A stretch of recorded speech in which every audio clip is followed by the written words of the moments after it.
C'était la fin des années 90. L'époque des morts de Tupac et B.I.G. Je m'en souviens parce qu'à l'époque, j'étais jeune inspecteur mais j'écoutais leur musique. On me regardait de travers pour ça. Un jour dans le vestiaire, les collègues se payaient encore ma tronche. J'en ai eu marre et je leur ai balancé que 1. Écouter la musique des jeunes dont certains posent problème permet de les comprendre un poil. Et 2. Si c'est aux US aujourd'hui, c'est chez nous demain. J'avais fait mon effet, j'ai eu la paix après ça. Il y en a même un ou deux qui s'y sont mis. Je m'égare. Elle est bonne.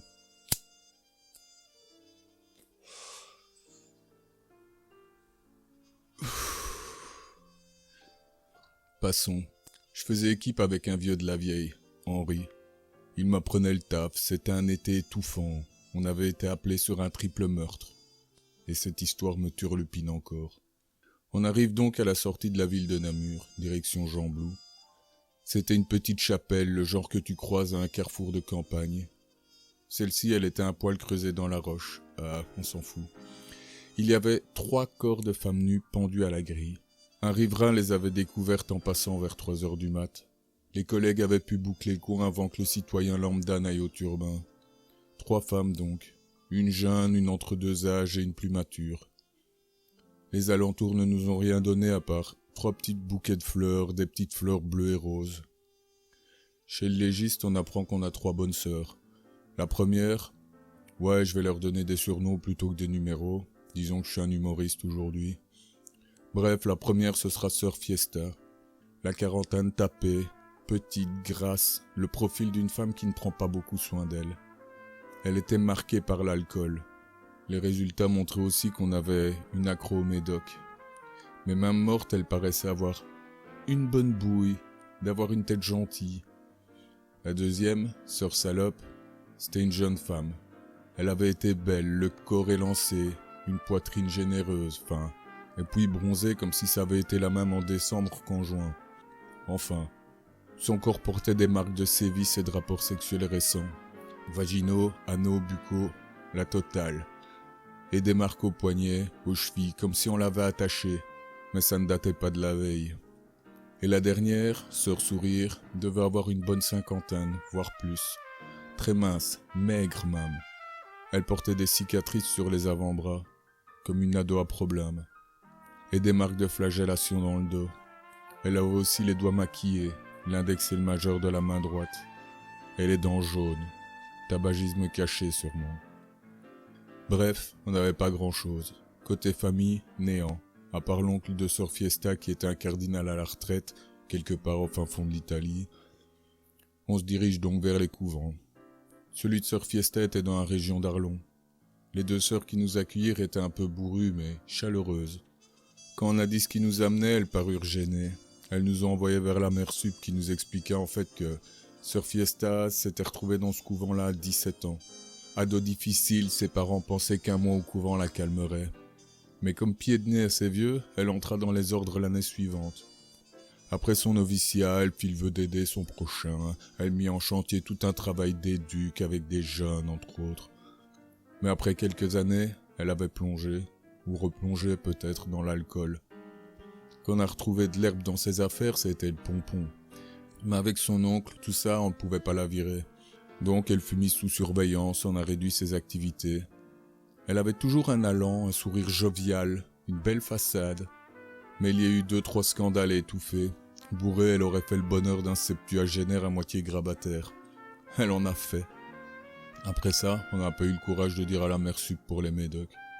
Ses seules sorties étaient la messe du dimanche et la soupe populaire, mais elle s'arrangeait toujours pour se procurer de quoi se péter la tête, la nuit, seule dans sa petite chambre. On ne l'avait pas vue sortir ce soir-là, mais la mère sup supposait qu'elle pouvait faire le mur. C'était tout de ce côté-là. On a dû prendre rendez-vous pour voir cette ennuyeuse abbesse de Namur. Elle prit connaissance des faits puis sembla s'en foutre. Mais avec les formes. Elle lâcha qu'elle aurait pu s'en douter. Sœur Salope masquait super bien selon elle. Belle, jeune, douce et attentionnée. Le masque d'ange parfait. Mais l'abbesse sentait qu'elle avait hâte de gravir les échelons. Elle n'était pas dotée d'un cerveau pour faire de grandes études. Et elle le savait. Du coup, pays Cato, elle a flairé un filon. Elle avait difficilement fini une formation d'aide familiale. Du coup, elle travaillait dans toute la paroisse. Elle était appréciée de la communauté. Elle avait pas mal de liberté, elle entrait et sortait du couvent de jour comme de nuit. Elle prétendait toujours que c'était pour se rendre chez un papy ou l'autre. Même si elle donnait le change, des rumeurs couraient. Et la supérieure avait des yeux, elle l'avait surprise sous la douche. Elle portait les marques explicites d'un passage chez un certain évêque. On est allé voir quelques-uns de ses patients. Souvent la grand-mère tirait un peu la gueule quand le grand-père vantait sa gentillesse. Il a fallu qu'on tombe sur un veuf pour apprendre qu'elle vendait ses charmes. Elle semblait aimer l'argent et en mettre à gauche, mais pourquoi ? Mystère. J'avais l'impression qu'on avait toujours rien, mais je voulais résoudre ce cas. Pourquoi celui-là plus qu'un autre, je sais pas, mais ça commençait vraiment à me prendre la tête. Henri me disait de garder la tête froide. J'avais du mal. Bref, du côté de Sœur Sourire, comme je ne maîtrisais pas encore le flamand, c'est mon collègue qui a posé les questions. La sœur qui nous a reçus décrivait une femme de Dieu, droite, la foi inébranlable, genre 4 heures de prière chaque jour dans l'intimité de sa petite chambre, assistante de la mère, beaucoup de taf administratif, mais la mère sup est arrivée, j'ai sauté sur l'occasion. Elle nous a emmenés visiter le jardin, juste elle et nous. De sa petite voix fluette, elle nous expliqua la pitié que lui inspirait cette femme. Aucune joie de vivre. Elle faisait vivre un enfer aux novices, flirtant avec le sadisme. La mère nous la décrivit comme une pauvre âme. Elle ne sortait jamais du couvent, sauf en de rares occasions comme les fêtes de Noël ou de Pâques. Cependant, la semaine d'avant, elle avait dû se rendre au chevet de sa mère mourante. D'ailleurs, elle n'avait montré aucune émotion. Et elle n'est jamais revenue. Je vous passe les détails, on recoupe les infos, on interroge des témoins. Clairement, ces 3-là masquaient plus ou moins bien. Et pour les avoir, le meurtrier avait préparé son affaire. Elle s'était fait attraper au moment le plus opportun. Tout ça avait été calculé. Ça a pris plus d'1 an pour qu'on remonte sa piste. Ça a été long et laborieux.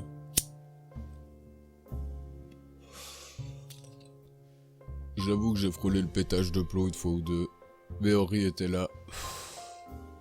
On s'est soutenu. Il m'a appris ce que c'est un partenaire, un équipier. Bref, on a fini par se retrouver face à lui en salle d'interrogatoire. La quarantaine, un solitaire, un fleuriste. Vu les 3 petits bouquets de fleurs, ça faisait sens. C'était des buglos, la fleur du mensonge et de la trahison. C'était un ancien séminariste, le genre super rigide.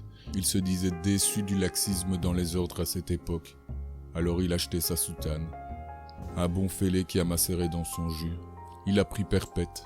J'avais juste noté qu'on a retrouvé chez lui un ordinateur à la pointe.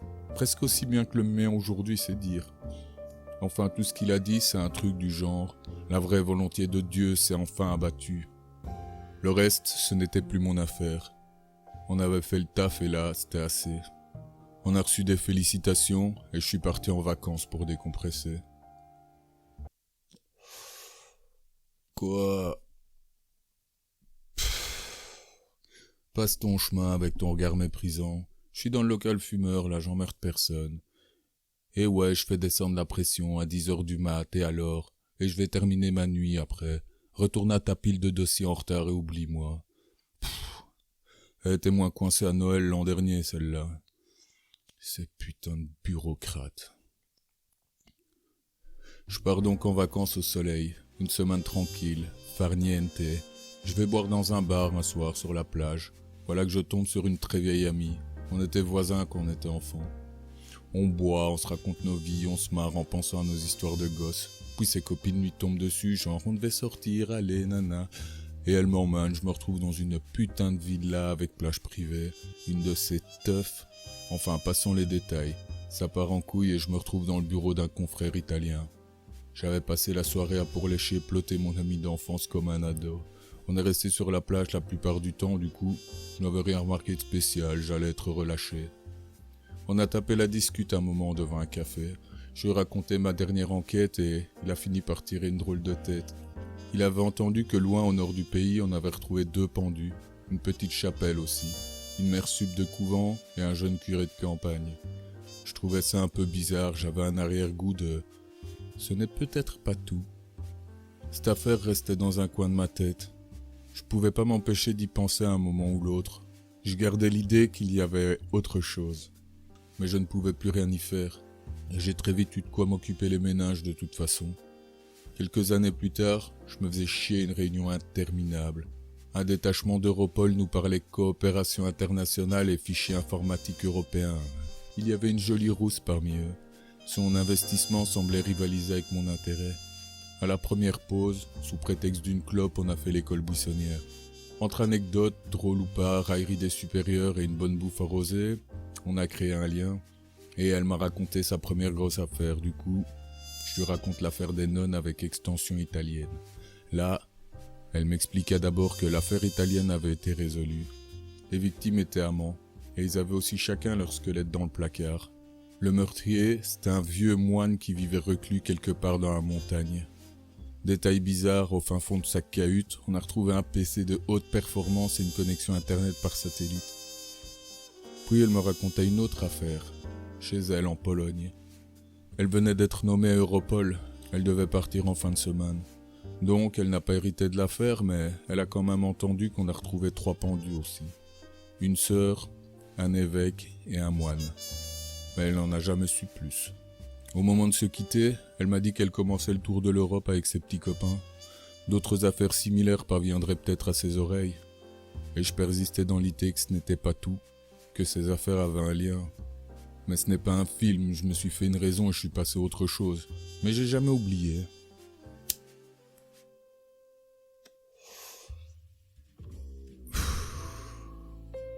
J'ai reçu un mail ce matin. Sûrement une fausse adresse mail, hébergée au Portugal apparemment. Il y avait juste un lien vers une page de téléchargement éphémère. À mon cours de ma consoeur polonaise, elle venait de prendre sa retraite. Elle n'avait jamais repris contact parce que les infos qu'elle avait glanées au fil du temps étaient classifiées. Mais vu nos situations respectives, elle pouvait prendre le risque à présent de m'envoyer ça. En pièces jointes, un dossier compressé. Il y avait là des affaires similaires de toute l'Europe. Le même schéma se dessinait. Toujours des pendus, des gens d'église aux sombres secrets, et des fleurs. Certains avaient été résolus, d'autres non. Mais pour ces affaires, il y avait prescription aujourd'hui. Le lien entre ces meurtres et ces meurtriers, je ne le découvrirai jamais. Je sais que je devrais me dire qu'on a résolu l'affaire et basta. Mais elle reste toujours dans un coin de ma caboche.